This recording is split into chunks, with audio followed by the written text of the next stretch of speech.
বাড়ি থেকে ব্যাঙ্গালোর আসা প্রায় ১ সপ্তাহ হয়ে গেল।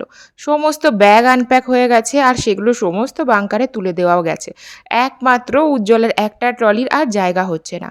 আসলে জিনিস রাখতে, রাখতে এমন হয় যে প্রত্যেকটা স্টোরেজেও মনে হয় যেন কমতি পড়ছে। যখন স্টোরেজগুলো বানানো হয় তখন মনে হয় অনেক জায়গা। তারপরে জিনিস এত হয়ে যায়, বিশেষ করে গোছানো না থাকার জন্য এত এদিক ওদিক হয়ে যায় যে একটা স্টোরেজেও জায়গা হয় না। সেই জন্য আমি আর মা তো আজকে সকাল সকালই উঠে গেছিলাম, মানে রোজই উঠে যাই একটু তাড়াতাড়ি তোজো ওঠার আগে। তো ভাবলাম একবার বাঙ্কারটা খুলে দেখি। মাই খুলেছিল, তো সেইখান থেকে বেরোলো তোজোর অনেক ছোটোবেলার জিনিসপত্র। সেইগুলোকে বার করে একটা সাইডে ট্রলিটার তো জায়গা হয়ে গেল। তারপরে এইগুলো দেখতে দেখতে অনেক পুরোনো দিনের কথা মনে পড়ছিল। যেমন এই যে টাওয়েলটা, এগুলো সমস্তই দিয়েছিল মাদারহুড থেকে যখন আমাকে ডিসচার্জ করেছিল তখন।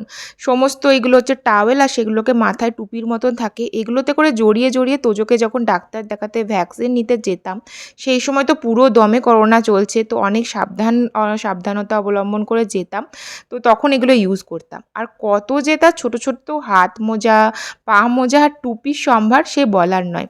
যখনই দেখতাম ফার্স্ট ক্রাই এরকম তখনই এত কিউট লাগতো, কিনে নিতাম। আর সেই সময় ব্যাঙ্গালোরের ওয়েদার তো জানোই কেমন থাকে সবসময়। তো সেই জন্য ওকে হাত মোজা, পা মোজা এগুলো পরিয়ে রাখতেই হতো। তার সাথে দেখো কত রকমের টুপি। টুপিও ডক্টর বলেছিলেন সবসময় পরিয়ে রাখতে। যেহেতু এখানকার ওয়েদারটা ভীষণ স্যাঁতস্যাঁতে হয়ে যায়, ঠান্ডা হাওয়া দেয় সেই জন্য। না হলে এই হাওয়া যদি বাচ্চাদের কানে লাগে তাহলে কানে ব্যথা হয়।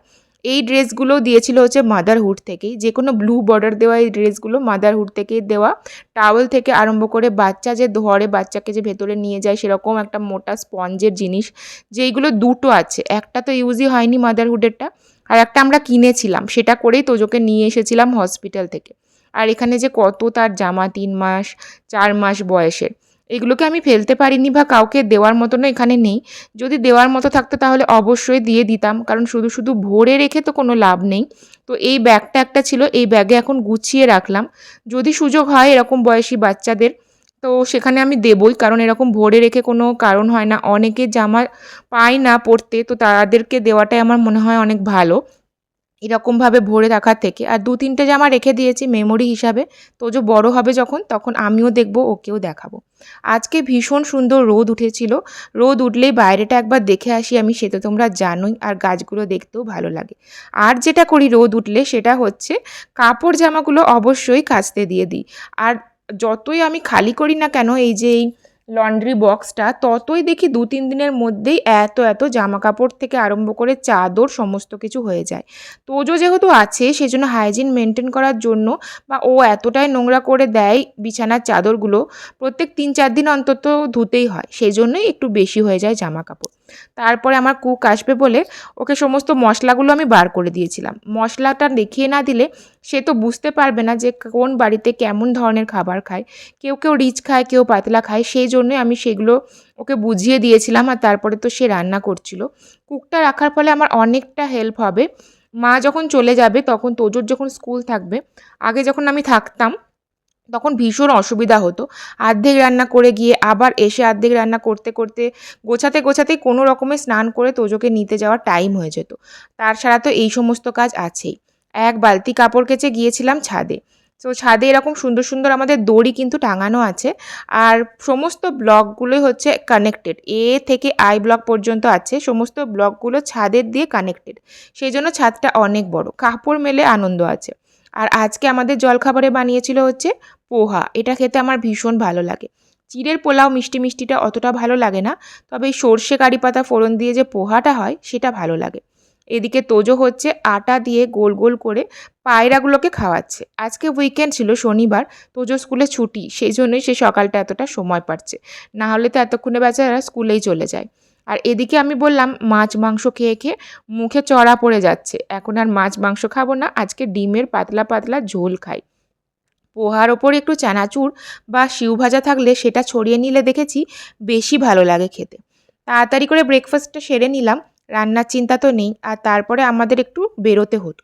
বেরোতে হতো মানে তোজোর ভ্যাকসিন নেওয়ার দিন আছে, যেটা 2 বছর থেকে 4 বছরের মধ্যে যে ভ্যাকসিনগুলো আছে, আর একটা ইনফ্লুয়েঞ্জা ভ্যাকসিন যেটা 5 বছর অবধি তোজোকে আমরা ডাক্তার দিতে বলেছে। আর ব্যাঙ্গালোরে তো দিতেই হয়, এখানকার ওয়েদারে এত অ্যালার্জি হাঁচি কাশি হয় সেই জন্যই, সেটারই ডেট ছিল, সেটার জন্যই পৌঁছে গেলাম। এখানে বেরোনোর রাস্তাটা তো তোমাদের চেনাই হয়ে গেছে। এখানে বেরোনোর সময় আকাশটা এত ভালো লাগে, এখানে আমি ভিডিও অবশ্যই করি। সামনের রাস্তাটা পুরো কালো পিচে ঢাকা ছিল। এখন এত কনস্ট্রাকশনের কাজ হচ্ছে যে রাস্তাটা পুরো ধুলো মাখা হয়ে গেছে। আর সেই জন্যই ব্যাঙ্গালোরের বাড়িগুলোতেও কিন্তু প্রচুর ধুলো হয়। এখান থেকে ডিস্টেন্স দেখাচ্ছে যে 18 মিনিট মতো লাগবে। ট্রাফিক জ্যামে খুব একটা আমরা পড়িনি। আর এইচএসআর এখানে দেখো কত গাছ। আগে পুরো ব্যাঙ্গালোরটা এরকম গাছে ঢাকা ছিল। বিশেষ করে আমাদের যে ফ্ল্যাটটা আছে তার পেছনটা তো পুরো জঙ্গলের মতন ছিল। সেখানে কত যে কোকিল ডাকতো, আমাদের ব্যালকনিতে বসে বসে শোনা যেত। এখন কোকিলের আওয়াজ তো শোনাই যায় না, সারাদিন কনস্ট্রাকশনের কাজ শোনা যায়। আর কিছু দূর গিয়েই কিছুটা ট্রাফিকে তো পড়তেই হবে, ব্যাঙ্গালোরের রাস্তা বলে কথা। তবুও খুব একটা ট্রাফিকে আমরা পড়িনি। ওই আধ ঘন্টার মধ্যেই কিন্তু আমরা পৌঁছে গেছিলাম। এমনিতে ডিস্টেন্স দেখতে গেলে 10-15 মিনিট, কিন্তু ট্রাফিকে পড়তে পড়তে যেতে তো আধ ঘন্টা লেগেই যায়। আর এই কয়েকদিন আগেই তোজোর অ্যান্টিবায়োটিক শেষ হলো, তারপরে কিছুটা গ্যাপ দিয়েই তাই এই ইনফ্লুয়েঞ্জা ভ্যাকসিন বা অন্যান্য ভ্যাকসিনগুলো নিতে বলেছিল। আর এখানে ডাক্তারের চেম্বারগুলোয় একটা জিনিস যেটা ভালো লাগে, সেটা হচ্ছে ভীষণ পরিষ্কার পরিচ্ছন্ন থাকে। ওয়েটিং টাইম থাকলে পরেও বসে থাকতে কিন্তু আরাম। মনে হয় না যে একটা রোগ সারাতে গিয়ে আরও 10টা রোগ বোধহয় নিয়ে আসছি, সেই জিনিসটা মনে হয় না। এতটাই পরিষ্কার পরিচ্ছন্ন থাকে, সবসময় স্যানিটাইজ করে, পরিষ্কার করে। এখানে যেহেতু এটা একটা বাচ্চাদেরই ক্লিনিক, সেই জন্য এখানে বাচ্চাদেরকে এঙ্গেজ রাখার জন্য অনেক কিছু ছিল। আর এদিকে দেখো পুরোটা কাঁচ, আর তার বাইরে দিয়ে দেখা যাচ্ছে সুন্দর রাস্তা।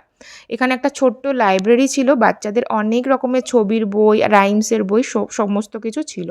তো তোজো সেগুলোই যাচ্ছে, আর যেগুলো ভালো লাগছে ফটো সেগুলোই দেখছে। এরকম করে অনেকটা টাইম চলে গেল, আর তারপরে ভ্যাকসিনও হয়ে গেল। এই হচ্ছে তোজোর ডাক্তার। ভীষণ ফ্রেন্ডলি নেচারের, ভীষণ স্মার্ট। ইনারও কিন্তু নিজের একটা ইউটিউব চ্যানেল আছে, যেখানে উনি বাচ্চাদের বিষয়ে বিভিন্ন রকম তথ্য দিয়ে থাকেন। আর ভ্যাকসিনটা যে চট করে দিয়ে দিল বোঝাই গেল না, তোজো আর কান্নার সময়ই পায়নি। এত তাড়াতাড়ি দিল আমরাই বুঝতে পারিনি। বাড়িতে এসে তোজোকে খাইয়ে দাইয়ে দিয়েছি স্নান করে, আর তারপরে স্নান টান করে আমরাও খেতে বসলাম। আলু, উচ্ছে, কুমড়ো ভাজা, ঢ্যাঁড়সের ঝাল দেওয়া মানে সর্ষে বাটা দিয়ে ঢ্যাঁড়স, আর তার সাথে হয়েছিল আলু আর ডিমের এরকম একটা গাঢ় গাঢ় ঝোল। সেটা দিয়ে ভাত খাওয়ার পরে বৃষ্টিও শুরু হয়েছে বাইরে। ভাবলাম এরকম সুন্দর বৃষ্টির ওয়েদারে ভাত খেয়ে বোধহয় জমিয়ে ঘুম দেওয়া যাবে, কিন্তু সেটা হলো না। বৃষ্টিও যেরকম আধ ঘন্টার বেশি হলো না, সেরকম ঘুমটাও আর হলো না। তোজো এখানে শুরু করেছে গাড়ি চালানো। এইভাবে আজকে সকাল থেকে কাটলো, তোমাদের সাথে ব্লগটা শেয়ার করলাম। কেমন লাগলো অবশ্যই জানিও।